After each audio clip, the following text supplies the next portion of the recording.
Budget जो है वो हमें और मुश्किलात में डाल देगा। बिजली की कीमतें मजीद बढ़ जाएंगी, गैस की कीमतें पहले बढ़ चुकी हैं, इसके साथ साथ महंगाई में मजीद इजाफा होगा। आवाम के लिए इसमें कुछ नहीं होता। तो ये थोड़ा सा बता दीजिए कि क्या मईशत हमारी आईसीयू से निकल गई है? इस वक्त करंट कंडीशन क्या है? अगर आप बात करें तो आपके सामने इकतादी सर्वे के नंबर आ गए हैं कि हम जो टारगेट हमने रखा था आपने उसको अचीव नहीं कर सके। हम सिर्फ एक टारगेट को शायद अचीव कर पा रहे हैं कि जो कि टैक्स रेवेन्यू का टारगेट है, उसमें भी जो इन्फ्लेशनरी फैक्टर है उसने उसको बहुत मदद की है। और उसके अलावा बाकी जो भी टारगेट जहां भी हमने टारगेट रखे थे जैसे भी उसको हम अचीव नहीं कर पा रहे। तो एक बात ये तो तय है कि हमारी मईशत नहीं चल रही। तो जब मईशत नहीं चलेगी और आपको अगले साल 9,700 अरब के करीब सिर्फ इंटरेस्ट और लोन पे करनी है, और तो आपके पास तो कुछ नहीं नहीं है। ये तो इस साल का पूरा टैक्स रेवेन्यू भी इस साल इससे कम रखा था आपने अदब, 9,400 का अदब था इस साल। तो अगले साल तो आपको 9,700 सिर्फ इंटरेस्ट पेमेंट और लोन रीपेमेंट्स करनी है। तो आपके पास ऑप्शन तो कोई भी नहीं है।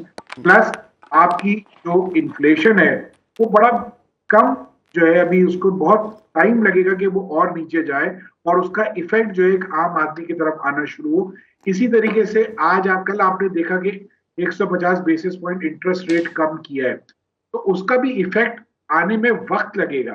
अगर ये 3 या 4% कम होता तो यकीनन उससे फर्क पड़ जाता। उससे आपकी जो मैन्युफैक्चरिंग सेक्टर है, जो आपका जो बिजनेस सेक्टर है, उसको एक इम्पेटस मिलता, उसको एक कॉन्फिडेंस आता।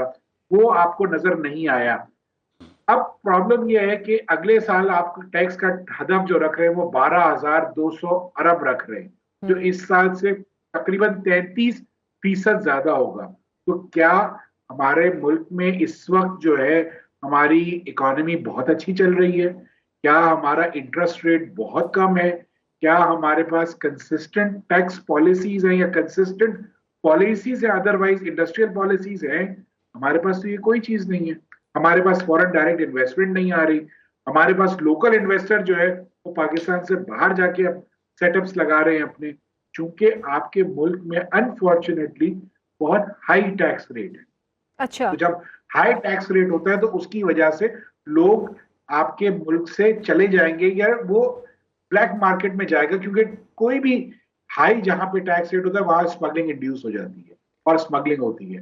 तो आपके मुल्क में 35% income tax, 10% super tax, 2% workers welfare fund, 5% worker profit participation fund.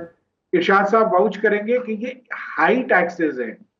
इन हाई टैक्सेस में आपकी ग्रोथ नहीं हो सकती जब तक आपके मुल्क में लो टैक्स बेस नहीं, लो टैक्स रेट नहीं होगा। आपका टैक्स बेस नहीं बढ़ सकता। जो लोकल इन्वेस्टर्स के बाहर जाने की बातें हो रही हैं, ये यकीनन तशवीशनाक सूरत हाल है। लोकल इन्वेस्टर्स का बाहर जाकर इन्वेस्टमेंट करना, क्या ये हुकूमत के लिए इतनी अहमियत की बात नहीं है? ये बहुत अहमियत की बात है। देखिए ये क्यों हो रहा है, इसकी बुनियादी वजह यह है कि आपके मुल्क में जो है टैक्सेस इतने ज्यादा हो गए हैं कि लोगों को जो है बाहर फैसिलिटीज मिल रही है। जब आप फॉरेन डायरेक्ट इन्वेस्टमेंट की बात करते हैं, आपके मुल्क में इन्वेस्टमेंट क्यों नहीं आ रही? आपके मुल्क में हाईएस्ट टैक्स रेट्स हैं, आपके मुल्क में सेल्स टैक्स बहुत ज्यादा है, आपके मुल्क में इनकम टैक्स बहुत ज्यादा है, आपके मुल्क में सुपर टैक्स लग जाता है, आपके मुल्क में विंडफॉल गेन का टैक्स लग जाता है, आपके मुल्क में ये सारे वो टैक्सेस हैं जो अनअनाउंस लगते हैं। जब आप किसी फॉरेन इन्वेस्टर को अपने मुल्क में इन्वेस्टमेंट के लिए कहते हैं तो वो 5 से 10 साल की कैश फ्लोज बनाता है और कंसिस्टेंट पॉलिसीज को देखता है। लेकिन हमारे यहाँ तो पॉलिसीज हर साल चेंज हो जाती हैं। हमारी तो पॉलिसीज रहती ही नहीं कंसिस्टेंट। हमारी ना एग्जांपल है मोबाइल की पॉलिसीज ले लीजिए, मोबाइल मैन्युफैक्चरिंग कंपनीज आई और अब वो आहिस्ता आहिस्ता पॉलिसीज चेंज हो रही है, तो इन्वेस्टमेंट निकल जाएगी आपके मुल्क से बाहर। मुश्किल ये है कि दुनिया में जो ममालिक इन्वेस्टमेंट अपने पास अट्रैक्ट करते हैं वो बेसिकली उनको बरात देते हैं, उनको टैक्स में कहीं ना कहीं टैक्सेस में छूट होती है, इंफ्रास्ट्रक्चर होता है, उनको बिजली मिलती है, उनको सारी चीजें मिलती है। यहाँ तो बिजली, सिक्योरिटी, पानी, रोड स्ट्रक्चर, ये हर चीज खुद करनी है उस इन्वेस्टर को आगे। तो वो क्यों आएगा आपके मुल्क में?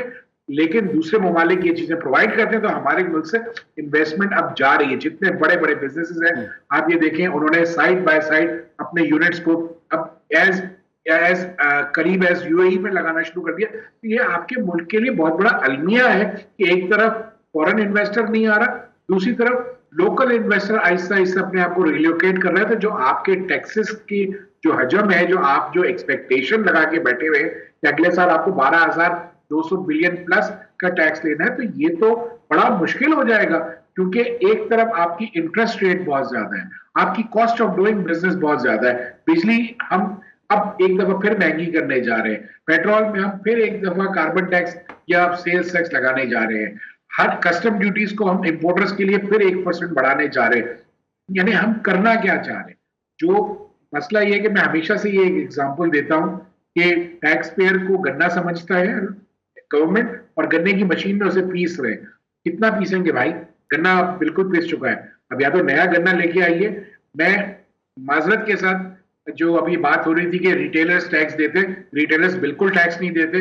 रिटेलर्स को हर 2-3 साल में उनके लिए एमनेस्टीज आती हैं, उनके लिए पॉलिसीज लेके आती है गवर्नमेंट, लेकिन रिटेलर्स नहीं सिस्टम में आते।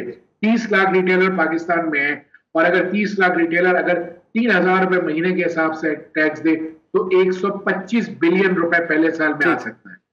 3,000 रुपए महीना, 30 लाख रिटेलर, 125 बिलियन मिल सकता है। 14 बिलियन टैक्स दे रहे, 14-15 बिलियन। मुल्क नहीं चल सकता। रिटेलर जीडीपी का तकरीबन 18 से 20% कंट्रीब्यूट करता है।